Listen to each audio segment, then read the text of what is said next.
Doctor সাহেব, যিনি doctor Fakhrul Islam Khaled সাহেব, উনি আলহামদুলিল্লাহ বিল্ডিং করার সময় উদ্যোগ নিয়েছিল আর কি, যে এখানে একটা ইউনিট রাখবে, যেন এলাকার নারীরা মহিলারা যারা আছেন তারা যেন কোরআন শিখতে পারে, একটা মক্তব বিষয়। হ্যাঁ জি। তারপরে আস্তে আস্তে এটা আলহামদুলিল্লাহ আপনাদের দোয়ায় মাদ্রাসা পরিণত হয়েছে। এখন প্রতি মাসে একবার এখানে ইসলামী মাহফিলও চালু করা হয়েছে, যে আমার প্রিয় বড় ভাই মৌলানা আসিফুল্লাহ সাহেব, দাওয়াত বারাকাতুহুম, জামিয়া আশরাফে নায়েব সাহেব, উনি আসে প্রতি মাসে প্রথম শুক্রবারে ইসলামী মাহফিল হয়। গত মাসে প্রায় 90 জনের মতো আলহামদুলিল্লাহ আমাদের এখানে লোক হয়েছে আর কি।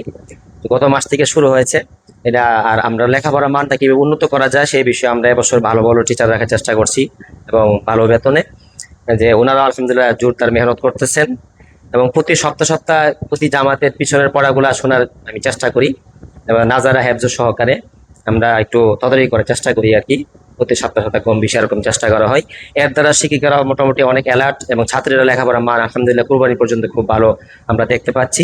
এবং মডেল টেস্ট একটা পরীক্ষা হবে আমাদের আগামী 20 তারিখ থেকে 25 তারিখ পর্যন্ত, তারপর আমরা বন্ধ দিব। যদি আর কোনো পরামর্শ থাকে আপনাদের দুজনের কাছে আমি অনুরোধ রাখছি, যদি পরামর্শ থাকে আমাদেরকে দিয়ে যেতেন। আপনারা সুন্দর পরামর্শ দিয়েছেন, তারপরে যদি আরো পরামর্শ থাকে আমাদেরকে দিয়ে যাবেন ইনশাআল্লাহ। ইনশাআল্লাহ।